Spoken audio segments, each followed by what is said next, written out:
अस्सलामुअलैकुम। प्रोग्राम तलाश के साथ मैं हूं आपकी मेज़बान तहमीना शेख। मिल्लत पार्क पुलिस स्टेशन की हदूद में पिछले एक हफ्ते में लगातार 2 वाक़े हो चुके जिसमें बच्चे इस दुनिया से चले गए। आज का प्रोग्राम जो कि हम करने जा रहे हैं मोहम्मद अनस पर। अनस जिसकी उम्र 10 से 11 साल है, ये बच्चा कुरान पाक हिफ्ज़ करता था एक मदरसे में। 22 सुपारे इसने हिफ्ज़ कर लिए और आगे कुरान पाक को हिफ्ज़ करने के लिए मदरसे में लगातार डेली जाता था। वालिदा रोज़ तैयार करके फजर के टाइम सुबह 6 साढ़े 6 बजे मदरसे छोड़कर आती थी। एक दिन ऐसा हुआ कि माँ छोड़ने गई लेकिन बच्चा वापस चल कर ना आया, बल्कि उसको अस्पताल ले जाया गया। कारी साहब 2 कारी वहाँ पर जिन्होंने इस बच्चे पर इस कदर तशद्दुद किया कि तुमने छुट्टी क्यों की। छुट्टी इसलिए की जनाब के बारिश हो रही थी शदीद, इस वजह से बच्चे ने छुट्टी कर ली और छुट्टी करने पर बच्चे को शदीद तशद्दुद का निशाना बनाया गया।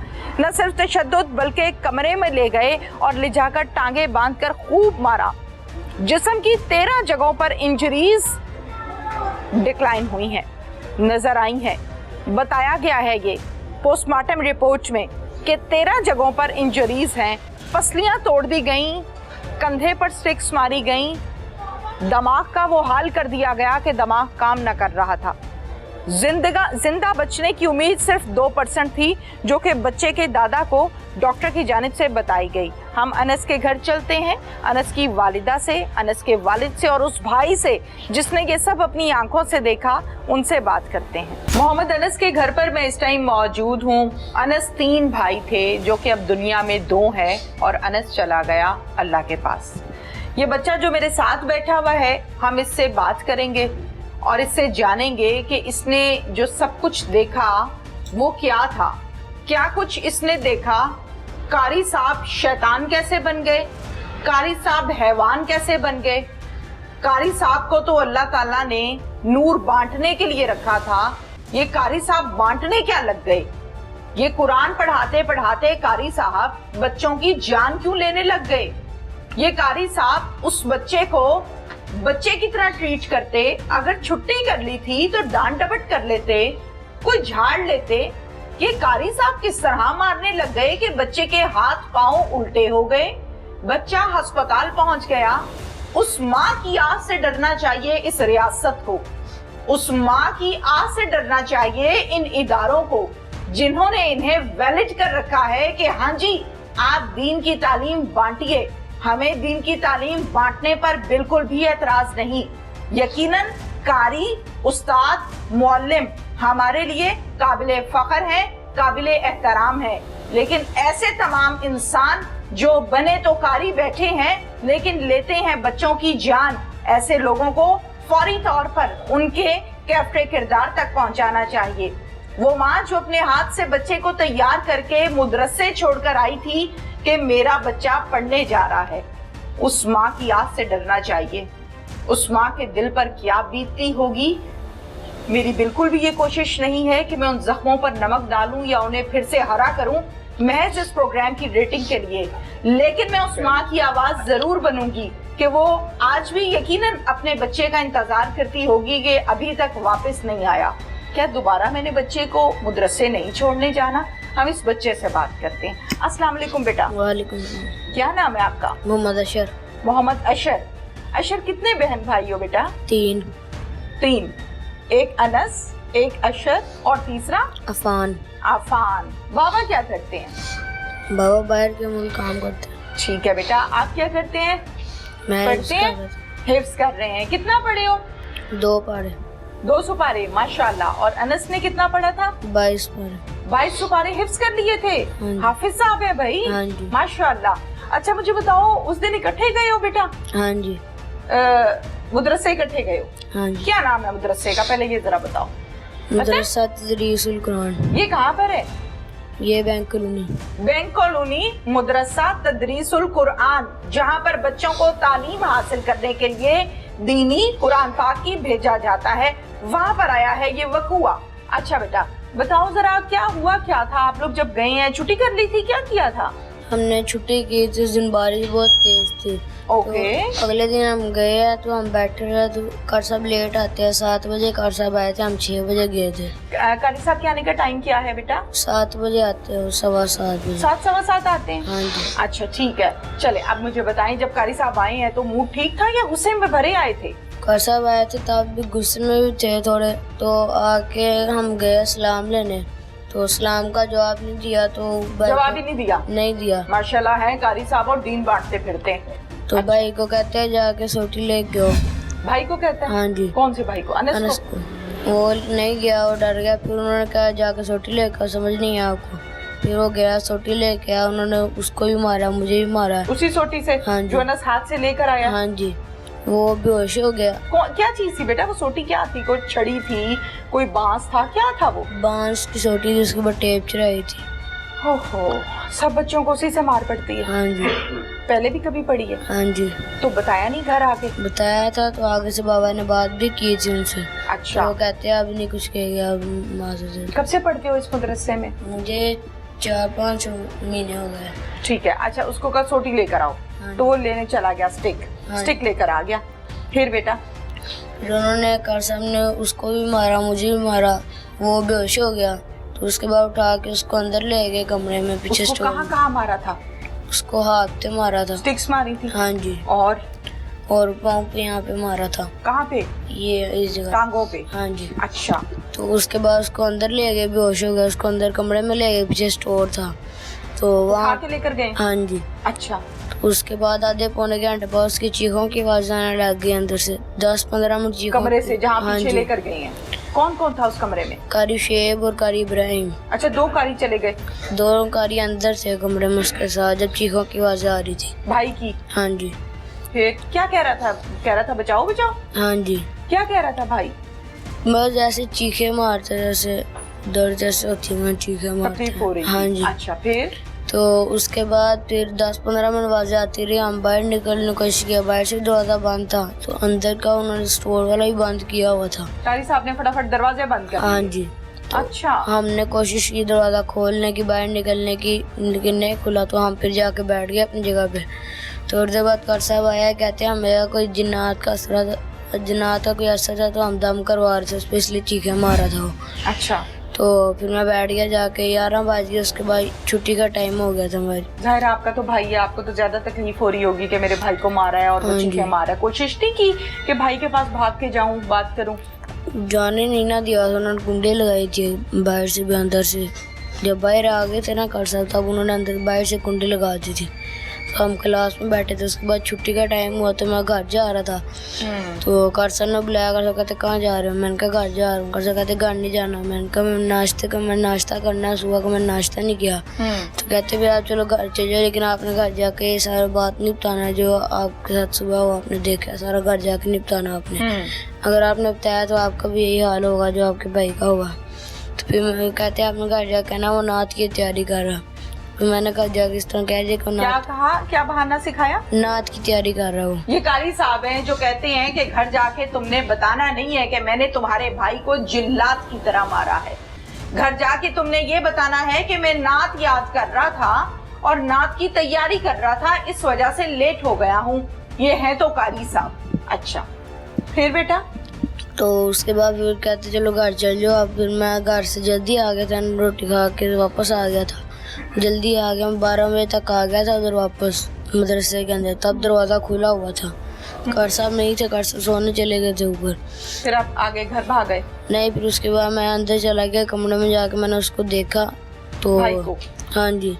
उसकी टांगे उन्होंने बांधी हुई थी रुमाल के साथ, और उसके हाथ इस तरह पड़े थे। टांगे रुमाल से कैसे बांधी बेटा? रुमाल से इस तरह उसकी टांगे जोड़ के जैसे रुमाल से बांधी हुई थी। अच्छा अच्छा अच्छा। और उसके बाद उसके हाथ भी इस तरह पड़े थे सुबह के, तो उसके मैंने इधर पेट पर रखा, फिर इस तरह आ गया उसके हाथ। जिस समय उसका ठंडा हुआ था तब भी, तो उसके बाद कार साहब आ गए नीचे। तो मैंने कहा कार साहब उसका सुबह बेहोश है, सुबह का नहीं, आपने फिर भाई को आवाजें तो दी होंगी? आवाजें दी है मैंने, इस तरह हिलाया, नहीं बोला भी नहीं आवाज से, ना उसने कुछ इल्लुल किया। तो कार साहब आ गए ऊपर। सांसें ले रहा था? हाँ जी, ले रहा था हल्की हल्की। अच्छा। तो मैंने कहा कर साहब ये तो बेहोश हुआ सुबह का, तो इस तरह इसका जिस्म में ठंडा हुआ सारा। कैसा कहते आप जाओ जाके बैठो पढ़ो।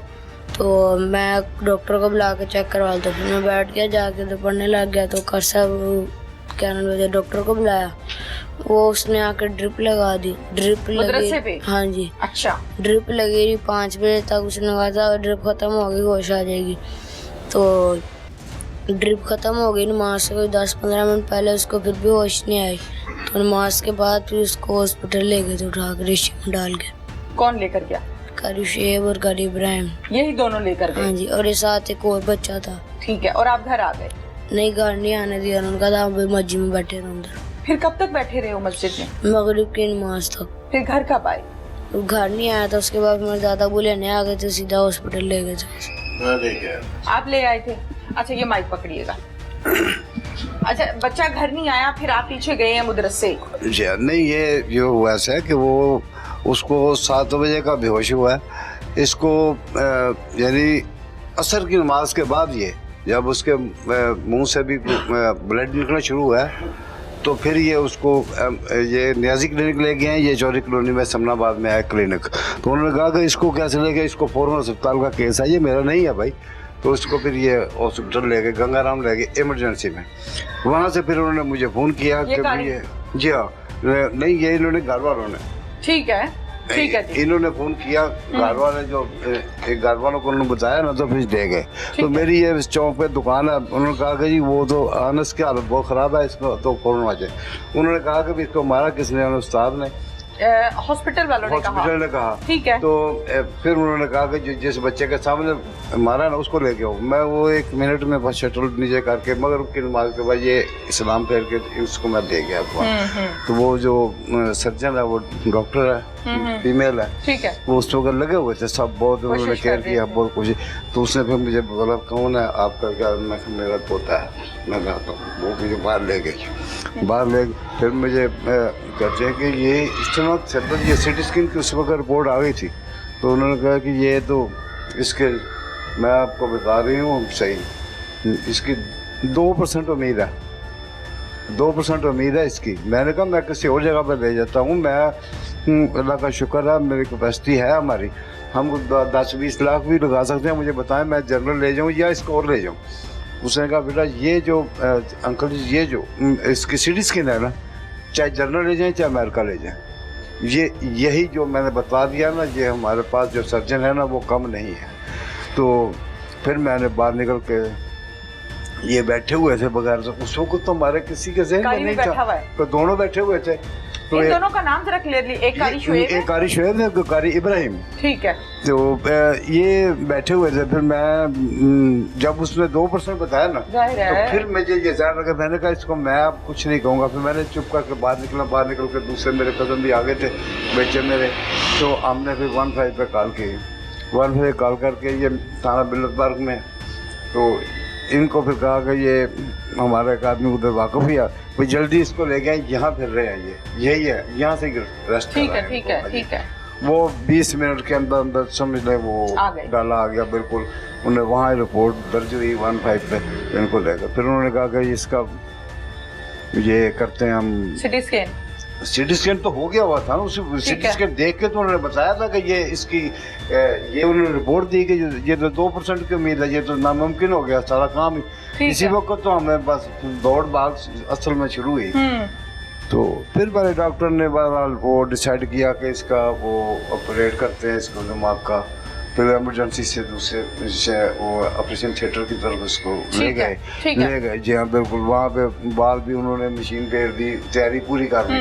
फिर वो सर्जन बहुत अच्छी थी, उसने फिर अपने 5-6 डॉक्टर जो सर्जन थे ना उनको कॉन्फ्रेंस कॉल पे लिया, ठीक है, उनको फिर बताया कि ये इसका कंडीशन है, ये है, तो बताया इसकी ये कट दे या इसको, उन्होंने मशवरा दिया कि इसका इतना प्रेशर चला गया हुआ है ब्रेन, आप कट देंगे तो इसका बेजा बाल आ जाएगा, तो वो नहीं करना। हाँ, फिर उसको वेंटिलेटर पे लगा दिया, इधर यूपी तकरीबन 4 दिन रहा, 5 दिन वहाँ पे। बहुत वो हमें वो बंद कमरे में पता नहीं क्या बगावत करते रहे, क्या जो चीखें मार रहा था वो क्या तो था? वो बंद कुंडी में दो, तो फिर वो जब उन्होंने एक्सरे किए उसकी 3 पसलियाँ टूटी थी, 7, 8, 9, जी हाँ, ये 3 पसलियाँ टूटी हुई थी। यहाँ पे ये सर पे उसके निशान थे। ये तो बाकी चोटों पर वो बेचारा तो होश आया ही नहीं ना उसको, ये होश में होता तो बताता ना, तो बताता कि क्या हुआ। इन बच्चों को इस मदरसे में इनको दहशत इतनी डाली हुई है कि कोई बच्चा बताता नहीं है। अब डर के आप अंदाजा ये लगा लें कि ये भाई आ सका उसका। हाँ। तो उसको कहा कि आपने, क्योंकि ये दोनों इकट्ठे खाना खाने आते थे, नाश्ता करने आते थे 11 बजे, तो वो तो इनको पता था कि वो पूछेंगे कि वो अनस क्यों नहीं आया, तो इसको कहते हैं कि अगर आपने बताया ना कि वो बेहोश है तो आपको यही होगा, आप फटाफट नाश्ता करके आ जाओ वापस। हाँ जी, यानी इतनी दहशत है कि इसने भाई का बताया नहीं कहा। नहीं बताया। हाँ जी, बाकी ये बात उसका दुबई में इनका नंबर था, इनसे राब्ते में रहे या बगारत। हाँ जी, 12 बजे से 1 बजे तक फिर ये बताएगा कि मुझे फोन पे क्या कहते रहे हैं। बिल्कुल, आप माइक पास कीजिए। ये बात चल रही है जोहर के टाइम की, वाकया हुआ है 7:30-7 बजे का। ठीक है। उसको भी 4-5 घंटे गुजर चुके हैं, 6 घंटे। फिर वो बात चलती चलती जो है ना वैसे चल रहा है सिस्टम। तो वो बाद में जो है ना कहता है, सर ने भी बेटे ने बताया कि उसको बोला है कि कराओ, तो ड्रिप लगा दी, जली डॉक्टर से लगवा दी इन्होंने। तो खैर उससे ड्रिप लगवाई, 2 घंटे और मजीद आके चले गए। ये बात चली गई सर के पास। ठीक है। मुझे बोल रहा है, फिर मैंने इसको कॉल की तो मुझे कहता है यार भट्ट साहब फिक्र ना करें, मेरे पास होया है, कराटे ले रहा है। तो मैं कहता हूँ अभी थोड़ा सा अभी बेहतर हो गया है तो सोने दें। मैं तो चलो कराटे ले रहा है। और कारी इब्राहिम मुझे उसी मोबाइल से मैसेज करके कहता है उनके नंबर से, भट्ट साहब मैं इसके पास हूँ, कारी इब्राहिम बात कर रहा हूँ, तो ये हम दोनों पास ही हैं, इधर ही हैं। हमने कहा इधर ही है वो, ठीक है वो। मैं कहा चलो ठीक है, मैं मुतमईन हो गया हूँ। फिर जाकर सर के टाइम पे मुझे फिर आया, मैं कहा यार कुछ बात अब तो उठ ही गया होगा। फिर कह रहा हूँ तो फिर कह रहे बस ऐसे बस गनूदगी सी ऐसे, मेरा फिर दिमाग हाइपर हो गया। मैं कहा आपका दिमाग खराब है, पागल के बच्चे हो आप। बच्चे को हॉस्पिटल क्यों अभी तक भी नहीं लेके गए, उसको प्रॉब्लम ऐसे है वैसे, क्या कर रहे हो आप।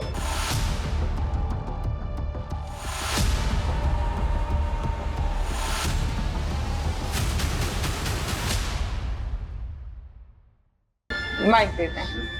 अस्सलाम वालेकुम भाई।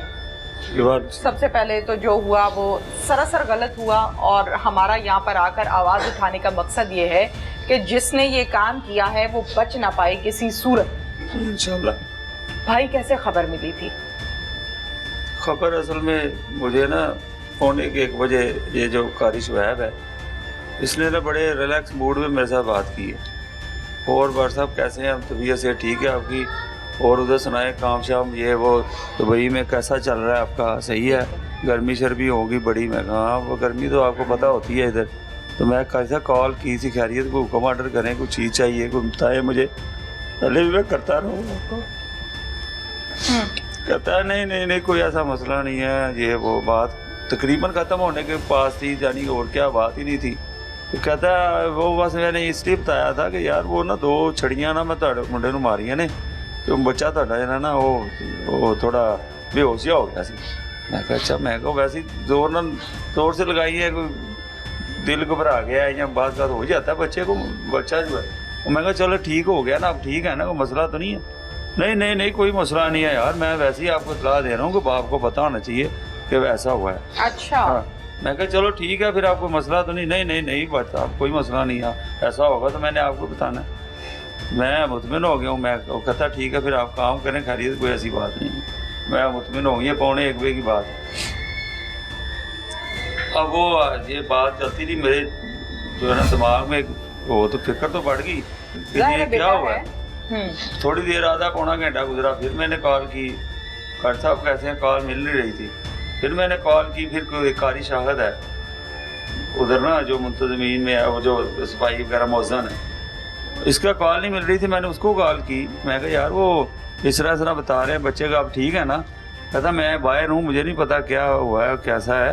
तो जाके मैं उसको फिर उसको भी मैंने कहा, मैं कहा यार अगर उसकी तबीयत कोई नहीं बेहतर हो तो मुझे बताओ, उसको हॉस्पिटल लेके जाएँ या ऐसा करें। तो कहता ठीक है मैं कह देता हूँ। फिर उसने मुझे बताया बाद में कि उसने भी इसको बताया है कि बच्चे का बाप परेशान है और आपका आपने कॉल की थी, आपसे रब्ता नहीं हो रहा, और मेरे साथ आपका राब्ता उसके साथ मेरे साथ हो गया है, तो उन्होंने कहा है कि इसको हॉस्पिटल लेके जाओ अगर नहीं तबीयत सही हो रही तो। ठीक है। ये बात चल रही है जोहर के टाइम की, वाकया हुआ है 7:30 बजे का। ठीक है। उसको भी 4-5 घंटे गुजर चुके हैं, 6 घंटे। तो फिर वो बात चलती चलती जो है ना वैसे चल रहा है सिस्टम। तो वो बाद में जो है ना कहता है, सर ने भी बेटे ने बताया कि उसको बोला है कि कराओ, तो ड्रिप लगा दी, जैली डॉक्टर से लगवा दी इन्होंने। तो खैर उससे ड्रिप लगवाई, 2 घंटे और मजीद आगे चले गए। ये बात चली गई सर के पास। ठीक है। मुझे बोल रहा है, फिर मैंने इसको कॉल की तो मुझे कहता है यार भाट साहब फिक्र ना करें, मेरे पास होया है, कराटे ले रहा है। तो मैं कहता हूँ अभी थोड़ा सा अभी बेहतर हो गया है तो सोने दें। मैं तो चलो कराटे ले रहा है। और कारी इब्राहिम मुझे उसी मोबाइल से मैसेज करके कहता है उनके नंबर से, भाट साहब मैं इसके पास हूँ, कारी इब्राहिम बात कर रहा हूँ, तो ये हम दोनों पास ही हैं, इधर ही हैं, हमने इधर ही है, वो ठीक है वो। मैं कहा चलो ठीक है, मैं मुतमिन हो गया हूँ। फिर जाकर सर के टाइम पे मुझे फिर आया, मैं कहा यार कुछ बात अब तो उठ ही गया होगा। हाँ, जाहिर। फिर कह रहा हूँ तो फिर कह रहे बस वो बस ऐसे बस गनूदगी सी ऐसे, मेरा फिर दिमाग का हाइपर हो गया। मैं कहा आपका दिमाग खराब है, पागल के बच्चे हो आप? पहले बच्चे को हॉस्पिटल क्यों अभी तक भी नहीं लेके गए, उसको प्रॉब्लम ऐसे वैसे क्या कर रहे हो आप? वो नहीं आप भाट साहब बस मैं जा रहा हूँ, बस मैं जा रहा हूँ असर की नमाज के बाद जा रहा हूँ। मैं कहा असर की नमाज छोड़ दो, आपकी नमाज नहीं है। वैसे इंसान को बचाओगे पहले आपने नमाज पढ़नी है, इंसानियत जरूरी है। फिर वो जी अच्छा बस मैं जा रहा हूँ। फिर वो गया, फिर हॉस्पिटल रक्शे में डाला उसको, फिर हॉस्पिटल ले गया। उतनी देर फिर मैंने घर में बात कर ली, फ़ोन कर दिया, घर में फ़ोन कर दिया कि ये जो इस तरह ना थोड़ा सा तबीयत अनस की ख़राब हुई है, तो आप जो है ना उधर जाओ। माँ बेचारी रोती परेशान, क्या होगा उसको। वो पहुंची है, न्याजी क्लिनिक गई है, न्याजी क्लिनिक वालों ने जवाब तकरीबन दे दिया था। उन्होंने कहा ये बच्चे की हालत ऐसी नहीं है, तो आप इसको जो है ना ले जाओ हॉस्पिटल ले जाओ। बाकी उन्होंने बताया आपको सारा वाकया अंकल ने। इन्होंने मुझे जब उनका सुना तो मुझे इन्होंने बताया कि यार इस तरह वाकया हुआ है, तो बच्चे की तबीयत आपके लिए ठीक नहीं है। मैं कहा चलो यार थोड़ा सा हिला हो जाएगा, कोई नहीं मसला, मैं रिलैक्स था। मैं कहा चलो हो ही गया है, कोई मसला खतरा तो नहीं है। तो इन्होंने बोला यार तुम्हें समझ नहीं आ रही, टिकट करवा जल्दी कर। किसने कहा? ठीक है, जाहिर है टिकट करवा फौरन पहुंच। मैं कहा यार मैं जरा ना मैनू समझ नहीं आ रही, कहते की पे हो यार अनस किसने ऐसा हो सकता है। मैं कहा ये मेरे दिमाग मानना ही नहीं मेरा कि मैंने एक बेटा अपना अच्छा खासा बेचा, सेहतमंद और एक्टिव बच्चा, जो कि 3 माह बाद उसके एग्जाम होते थे, 97-98% मार्क्स लेने वाला। अभी कल मेरी उससे बात हुई है, बारिश में वो एंजॉय कर रहे हैं, वो गेमें खेल रहे हैं, वो एंजॉय कर रहे हैं। तो मेरा दिल ही नहीं मान रहा, कैसे हो सकता है। एक फ्लाइट मैंने मिस कर ली एमिरेट्स की इसी चक्कर में कि मुझे यकीन नहीं आ रहा था। फिर अल्लाह ताला ने हौसला दिया, ऐसा करता करता फिर सुबह की 5:45 की फ्लाइट दुबई की फ़्लाइट मिली है। उससे फिर मैं अगले दिन पहुंचा हूँ सियालकोट। फिर कज़न मेरा लेके आया मुझे इधर हॉस्पिटल, तो फिर मैं इधर आया। आके क्या देखा? आके क्या देखना है, हॉस्पिटल गए सीधा, बेचारे को कोई इधर से पाइप लगा है, कोई इधर से लगा है, कोई उत्तर से पता नहीं कहाँ से उसको बेचारे को पैप लगे हैं। तो वो बेचारा ऐसे डेड पड़ा हुआ, हालत उसकी ऐसे थी, ना काबिले यकीन बातें थी वो, जो मुझे देख नहीं सका उसको। मैं कैसे देखूँ, बर्दाश्त उन्होंने मुझे कहा यार इसके पास खड़े। मैं कहा मेरा हौसला ही नहीं है, मैं कैसे, मैं अंदर बाहर ही रहा हूँ कितने घंटे। और फिर उसके वालदा से पूछा, वो पता चला है कि ये जो 2% उम्मीद उन्होंने बताई थी ना, वो उस वक्त बताई थी कि जब इधर से वालदा गई है, उसने स्ट्रेचर पे उसको देखा है, तो उस वक्त वो डेथ सर्टिफिकेट बनाने लगे थे। डेथ सर्टिफिकेट बनाते हुए वालदा ने जाके माथा चूमा है बच्चे का, अनस ऐसे आवाज़ दी है। जैसे ही उसने आवाज़ दिया तो हल्का सा उसका टांग ऐसे लिए, यानी वो बेचारा बिल्कुल करीब था, आखिरी सांस से। तो वो उस शक की बिना उन्होंने कहा जी इसकी पता नहीं सांस बहाल हो गए। फिर उन्होंने वेंटिलेटर पे लगाया और इतना तशद्दुद किया उसके ऊपर, इतना तशद्दुद किया है। अभी हमने रिपोर्ट चेक की है, उसमें 13 इंजरीज आई हैं, 13 इंजरीज। एक बच्चे मासूम को 13 इंजरीज हों, उसका 2 हेड पे आई हैं, उसका लंग्स डैमेज है, उसका किडनी काम नहीं कर रहा, उसकी मेन शरेयान जो ऊपर ब्लड सप्लाई करती है वो डैमेज है, यानी ऊपर का ऊपर और नीचे का नीचे, सर्कुलर डेट हो गया उसको। यहाँ पे 2 पीछे जो है ना उसको लगी हुई है वो जो उसके जो निशान पड़े हुए मार के इधर ये इस जगह पे। और इस तरह तशद्दुद किया, इतना शदीद तशद्दुद किया। कारी साहब से पूछा तो पूछते हैं तो वो कहता है जी मैंने 2 स्टिकें मारी, और बाकी वहाँ के सामने उसने 2 स्टिकें ही मारी हैं, 3 मारी हैं जो अंदर ले जाके, वो अंदर जाके जो तशद्दुद किया गया जो बच्चा भी बता रहा है वो कि जो चीखों की आवाज़ें मेरे आ बेटे रही हैं। छोटे ने बताया सारा वाकया आपको, वो असल रियल ये इसने सारे अपनी आंखों से साथ देखा। था ना, पास तो था। ये अलमनाक जो वाकया हुआ है ये नाकाबिले बर्दाश्त है। और मुझे तो जो है ना मैंने अपील करनी थी, आगे भी कर रहा हूँ दूसरे चैनलों से भी, तो यही कह रहा हूँ कि ये आपकी मेहरबानी है, ये जो हमारे ऊपर जो आला हुकाम बैठे हुए हैं इनको चाहिए कि इस तरह के अनएजुकेटेड पर्सन और इस तरह के जलाद और जाहल इंसान जो गाँव से इधर उधर से आके हमारे मासूम बच्चे जो है उनके ऊपर मुसल्लत कर दिया जाता है कि ये लो ये इसको जैसे मर्जी मारो। ऐसे थोड़ी होता है, इनकी तरबियत होनी चाहिए, इनको प्रॉपर इस सिस्टम होना चाहिए। मदरसा में कैमरास लगे हुए? सर इसमें कैमरे का मैं आपको बता देता हूँ। कैमरे का मैंने इसको 6 माह पहले आज से मैंने कारी साहब को बोला, मैं कारी साहब इधर कैमरे बहुत ज़रूरी हैं, कैमरे के बगैर कोई इंस्टीट्यूट नहीं है, कोई इदारा नहीं है, मैं आपको सपोर्ट करूँगा। मैंने इसको कोटेशन भी ली दी अपने कज़न से, उसने 2,25,000 की कोटेशन बना कर दी। उसने कहा जी मैं कोई फ़ीस नहीं लूँगा, मैं कुछ नहीं लूँगा, मैं बेलौस काम करूँगा। और मैंने इसको बोला कि मैं आपको अगर आप कुछ दे सकते हैं दे दें, नहीं दे सकते मैं पूरी पेमेंट आपको दूंगा। इससे पहले भी मैं इसको पेमेंट करता रहा हूँ, कैश देता रहा हूँ, 2-3 लाख 2 लाख 3 लाख डोनेशन 2.25 लाख एक दफ़ा बनाई जी, सरिया दे दें, बजरी दे दें, फलान दे दें। मैंने कहा ले लो, मुश्किल नहीं है, दे आप, आपका हमारे बच्चे आपको पढ़ते हैं, सारे लोगों के बच्चे पढ़ते हैं, आप नेक काम कर रहे हैं। और मैं तो इस तरह इसको सपोर्ट कर रहा हूँ। मैं कैमरे का भी कहा है, उसने कैमरे का वो गोएड नहीं दिया, बाद में मैं बाहर चला गया आउट ऑफ सिटी। उसके बाद फिर वो अगर कैमरे होते आज सीसीटीवी में पता चलता है इस बगैरत ने क्या किया, पता नहीं इनका प्लान था कि हमने ऐसे करना है, हमने तो ऐसे करना, रुकना नहीं है, बच्चों को मारना, ज्यादतियां करनी है, और हमने कैमरे नहीं लगवाने। बिल्कुल बिल्कुल। और गवर्नमेंट से ये इल्तिजा है कि प्लीज आपकी मेहरबानी है, इस पे थोड़ा चेक एंड बैलेंस करें, इस पे स्पेशल फोर्स लगा दें, कोई इनको चेक करे कि इन पे जो प्रॉपर एसओपी। ये मदरसा रजिस्टर्ड है, आपने चेक किया, पढ़े लिखे ये पढ़ा है, रजिस्टर्ड है। इसके जो तारे से बच्चे पढ़ के जाते हैं उनको वो जो इनका मदरसा है, जो इनको मोहतमिम जो अदारा है, तंजीमुल मदारिस इसको बोलते हैं, उससे ये एफिलेटेड है, उससे एफिलेटेड है। लेकिन एफिलेटेड होने मतलब ये नहीं है कि अदारे में जो मर्जी हो, उसके एफिलेशन देते वक्त इनको चाहिए कि इनकी एसओपीज भी चेक करें। इसमें सीसीटीवी कैमराज हैं कि नहीं है। अब दोनों कारी गिरफ्तार हैं या एक गिरफ्तार है? अब 2 कारी गिरफ्तार, दोनों गिरफ्तार हैं। दोनों गिरफ्तार। क्या मुतालिबा है आपका? मैंने ये अपना मुतालबा बताया। ये भी मैं दूसरा मुतालबा ये करता हूँ कि ये जो जालिम और दरिंदा इंसान पकड़ा गया है, इसको 302 में इंशाल्लाह ये जाएगा अंदर। इसमें 302 लगी है, और इसको 302 में अंदर खाली करने का मकसद नहीं है, इसको हैंग करें तो इसको इस तरह इज्जतनाक इसकी सजा हो कि जो कि आने वाले कोई बच्चा शिकार ना हो। ये जो हमारी कैंपेन चल रही है आपकी वजह से अपने आप को बड़ा मैसेज दे रहे हैं आगे जी। ये मैसेज देने का मकसद ये हमारा बच्चा वापस नहीं आ सकता। हाफिज मोहम्मद अनस शहीद जो है वो वापस नहीं आ सकता। मैं उसको शहीद का उधर स्लेट पे लिखवा के आया हूँ, तो मेरा बच्चा शहीद है, बावुज़ू है, कुरान पढ़ने गया है, हाफिज है और मासूम है, और वो ब्रिलियंट बच्चा है। ये नहीं है कि नालायक है, मैंने एक बच्चा अपना उधर फेंक दिया, मैंने इसको भी भेजा, छोटा बच्चा, ये भी जाएगा आगे। एक दूसरा बच्चा वो भी इंशाल्लाह करेगा, लेकिन इन जानों के पास नहीं जाएगा। और बाकी की मुझे उम्मीद है कि इंशाल्लाह मुझे इंसाफ मिलेगा। इस इंसान को जो है ना हैंग किया जाए, और बोल के इसको चौक में मीनारे पाकिस्तान में इसको हैंग करें, ताकि आने वाले जो दूसरे बच्चे हैं ना उनको जो है ना उनको बचाया जाए इन जालिमों से। और ये इस तरह के दूसरे जो वैशी दरिंदे बैठे हुए हैं उनको सबक अमेज। बच्चे के दादा से मैं बात करना चाहूंगी, माइक दीजिएगा। अस्सलाम वालेकुम। जी, बात ये है कि हमारे साथ जो जाके जी हाँ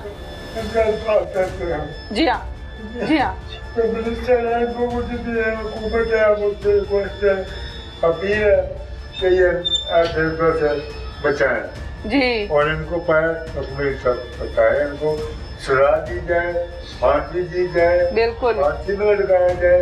इसके लिए कोई माफी वाला मसला नहीं होना, बिल्कुल नहीं होना चाहिए। तो दूसरी बात ये है कि देखें, ये जो लोग हैं ये बहुत ही दरिंदे जालिम है। जालिम और जहर किस्म के इंसान है। बिल्कुल ये कोई आलम नहीं है। बिल्कुल ये बिल्कुल तो डंडे वाले आलम है, ये तो बैंसों के आलम है। बिल्कुल ये तो डंडे जो है ये बैंसों के लिए बने हुए हैं, ये इंसान के लिए नहीं बने हुए। लेकिन ये लोग ऐसे जालिम लोग हैं, ये बच्चों के ऊपर इस्तेमाल करके उनकी जान दे देते हैं। मुझे आप लोगों की फैमिली में बैठ के इस बात का एहसास हुआ कि एक दीनी, एक बाशऊर और एक खानदानी फैमिली है ये। मुझे इस बात का एहसास हुआ आप लोगों में बैठ के। उस बात का मेंटल लेवल क्या होगा, उस माँ की क्या ख्वाहिशात और क्या ख्यालात और क्या ख्वाब सजा रखे होंगे अपने बेटों के हवाले से, जिन तीनों को दीन की राह पर लगाया कि ये कुरान पाक हिफ्ज करेंगे। अनस की जब हम बात करते हैं तो अनस ने 22 सुपारे हिफ्ज कर रखे हैं। मैं तो ये कहूँगी कि अनस नन्ना मासूम फूल, एक हाफिज, शहीद हाफिज अनस, जो आज हमारे बीच में मौजूद नहीं है। अल्लाह ताला ने वैसे ही शहीदों में उसका नाम रखा, उसके दर्जात तो ऑलरेडी बहुत बुलंद है, अल्लाह ताला मजीद उसके दर्जात को बुलंद करे।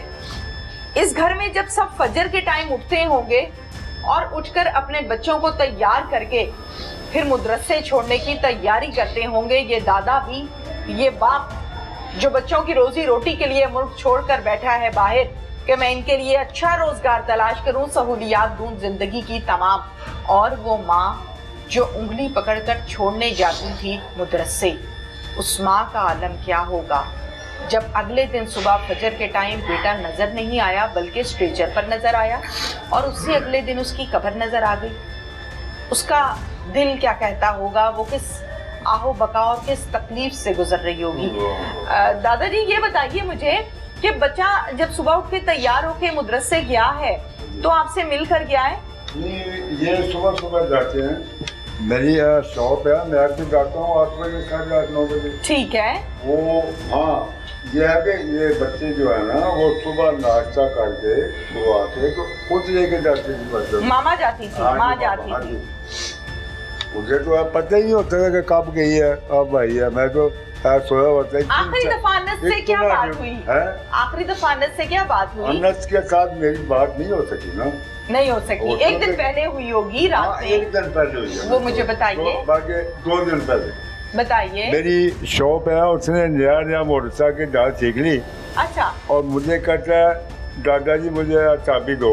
साथ ही है जहाँ पे ये मदरसा है ना, उससे थोड़ा सा आगे आगे चौक के साथ मेरी शॉप है। ठीक है।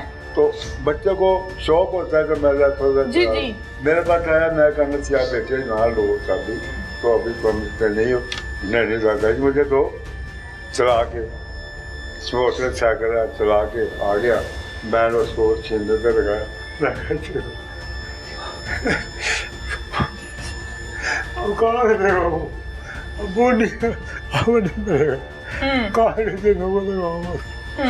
वो ये ऐसी बातें तो देखो इतने दरिंदे और बगैरत इंसान है वो। जी हाँ। शुएब जो है उसका वालिद जब गया है ना दुबई, तो उसको कह गया जी कि यार मेरे बच्चे को ना मारना, अगर कोई ऐसी बात हो ना मेरे वालिद साहब हैं या दूसरे हैं, मेरे घर इतला करना कि यार ये को अगर कोई ऐसा मसला हो, लेकिन उसके बावजूद उसने मारा।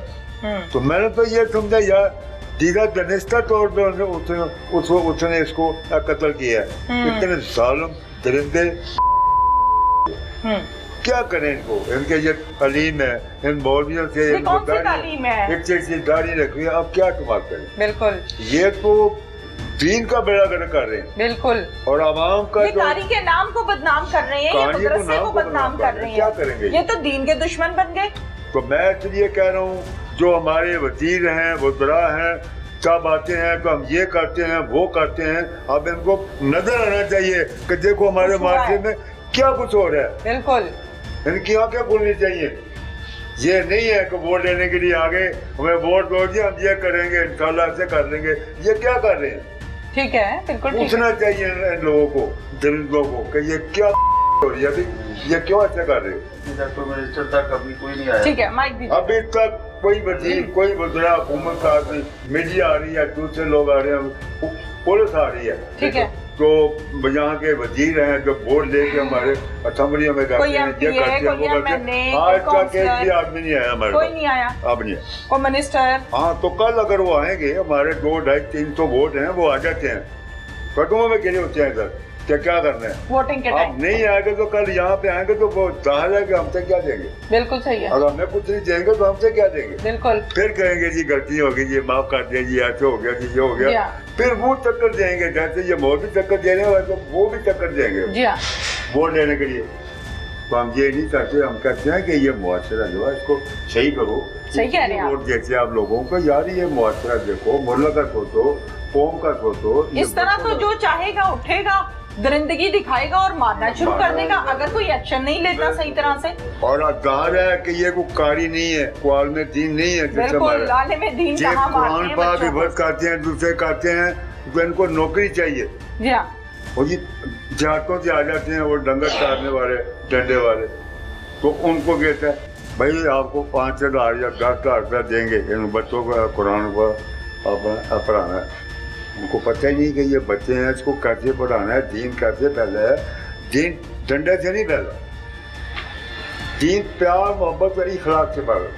सुभान अल्लाह, सुभान अल्लाह। आप नबी अकरम सल्लल्लाहु अलैहि वसल्लम एक बार गुजरते थे तो वहाँ पे माई जोतन होती थी, वो उसके ऊपर कूड़ा फेंकती थी। और जब एक दिन वो बेचारी बीमार हो गई, कूड़ा ना नहीं फेंका, तो वो आप उसके घर गए कि अब पता करो इसको क्या है। तो कहते हैं अखलाकियात और ये चीजें, ये दीन है।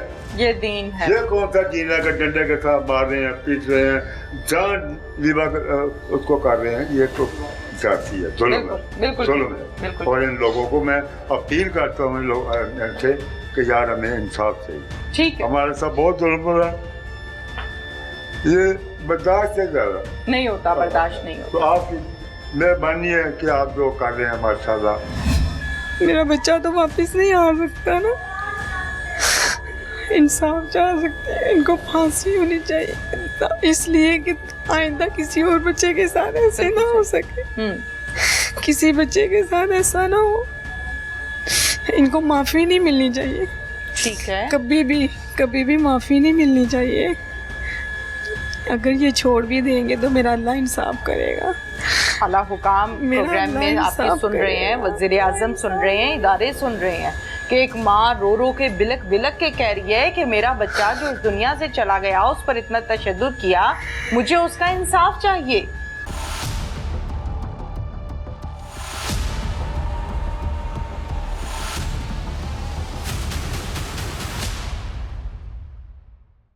अस्सलाम वालेकुम। वालेकुम सलाम। अनस की वालिदा हैं आप। जो कुछ हुआ जैसे हुआ मैंने सब सुन लिया है।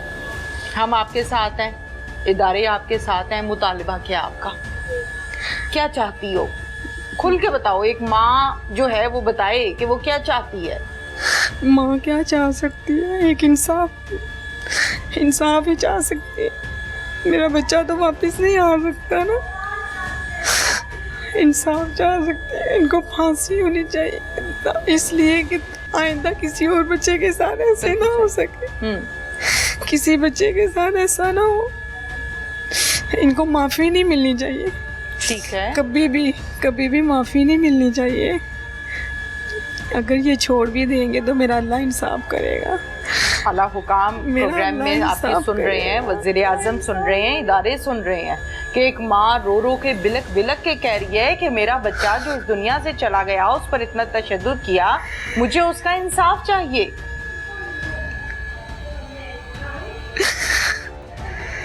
आप छोड़कर आई थी उस दिन? बिल्कुल सही, छोड़ के आई थी अपने बेटे को।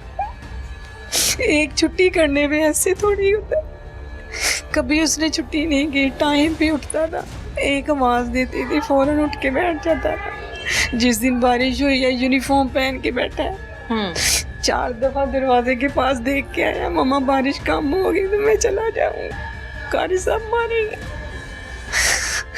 फिर भी इतना जुल्म। अल्लाह आपको हौसला दे, अल्लाह आपको।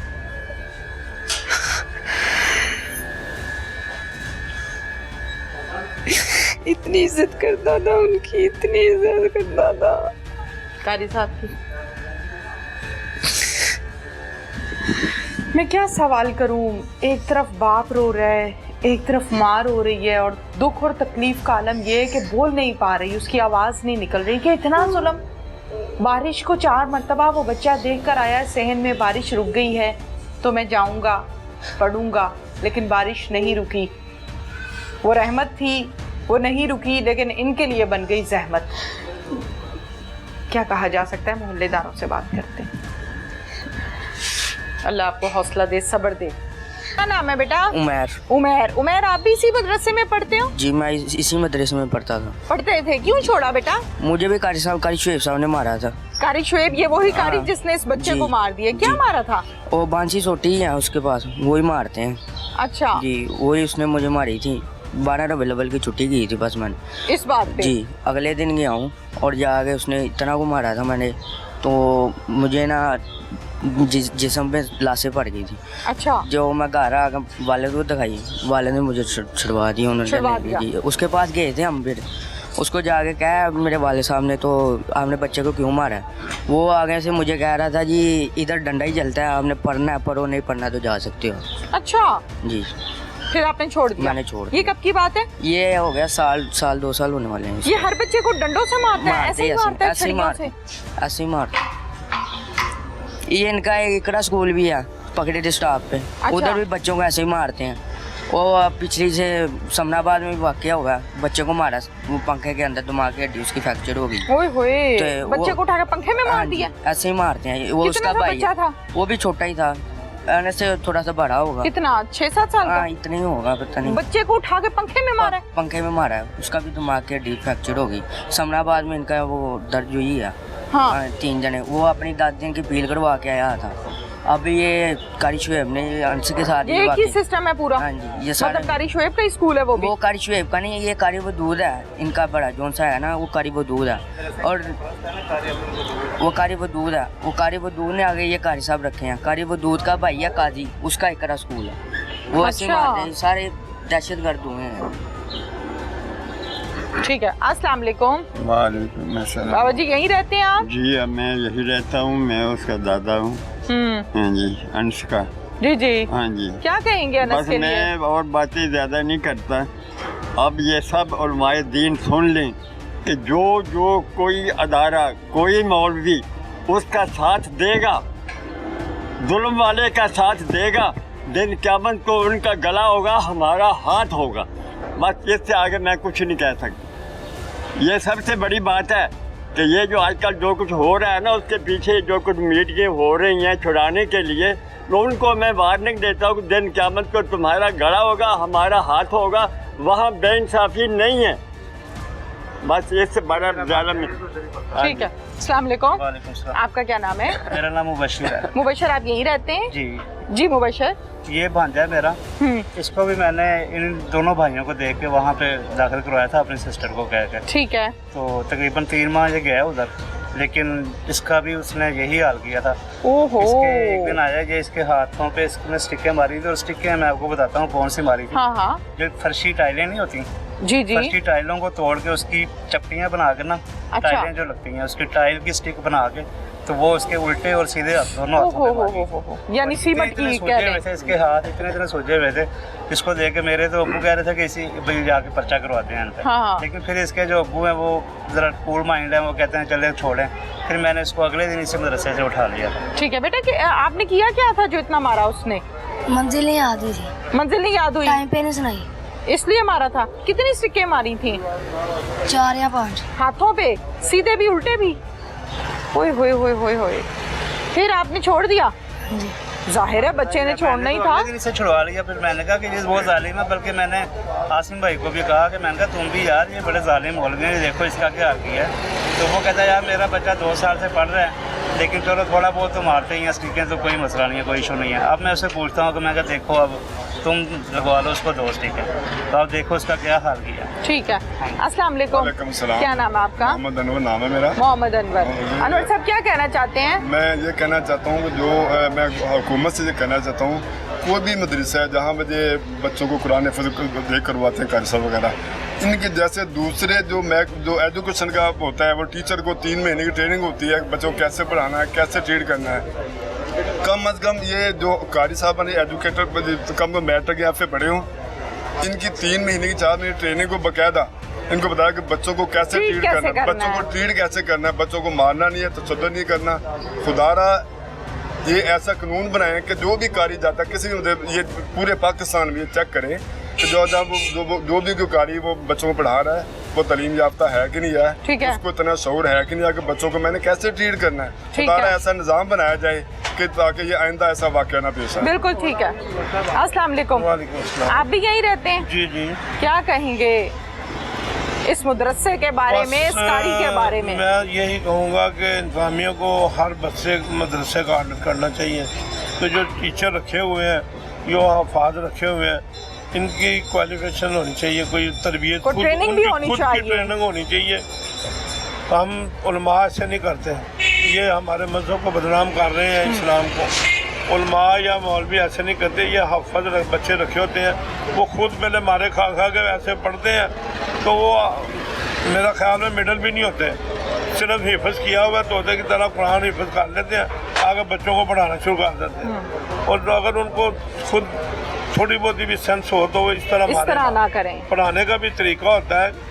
ये मसला खास करके चंद एक ऐसे मदरसे हैं जहाँ पे ज्यादा दहशतगर्दी होती है। हाँ बिल्कुल बिल्कुल, वहीं से बच्चे पढ़ते हैं, कुरान हिफ्ज़ करते हैं। ये कारी साहब की जितनी भी गलती है। रिपोर्टें हैं वो बड़ी खतरनाक हैं कि बहुत वहशियाना मारते हैं बच्चों को, सोटियाँ टैलेट तोड़ के रखी हुई हैं, उसकी साइड की चपटी बना के ऐसे मार दे हाथों पे। तो ज़्यादा तो ये तो मकामी बच्चों का ये हाल है ना, जो बेचारे 10-20 बाहर से ला कर रखे हुए फंड खाने के लिए, लोगों को शो करने के लिए, जिन्होंने रात माँ बाप को नहीं बताना जाके मार जिन्होंने रहना ही उधर है, उनको रोटी भी वहाँ से मिलनी है, कपड़ा भी, उनके साथ पता नहीं क्या अक्षर करते होंगे ये, जिन्होंने बताना नहीं। ठीक है। तो इंतजामिया को चाहिए कि मदरसे होने चाहिए, मदरसों को बगैर तो हमारा ठीक है सिस्टम नहीं। बिल्कुल ठीक है। नाज़रीन, आज का अनहोना वाकया आपके सामने है। इस बच्चे की वालिदा का सिर्फ और सिर्फ ये मुतालिबा है कि मेरे बच्चे को जिस तरह से मारा गया, मुझे इंसाफ चाहिए। और यकीनन जिनका बच्चा इस जुल्म, तशद्दुद और बर्बरियत के जरिए से इस दुनिया से जाएगा, वो वालिदैन यही मुतालिबा करेंगे। इससे पहले कि इसके बाद किसी और बच्चे को इस तरह से तशद्दुद का निशाना बनाया जाए, खुदारा इस पर आंखें खोलनी चाहिए। इस मदरसे को, इन कारी साहब को अच्छे से चेक करना चाहिए कि आखिर इन पर कौन सा जिन सवार हो जाता है, वो कौन सा भूत है जो उतर आता है और ये जिन बन जाते हैं और बच्चों को इतने बुरे तरीके से मारते हैं कि बच्चे इस दुनिया से चले जाएं। इसके साथ ही अपनी मेज़बान तहमीना शेख को इजाज़त दीजिए। अल्लाह हाफिज़।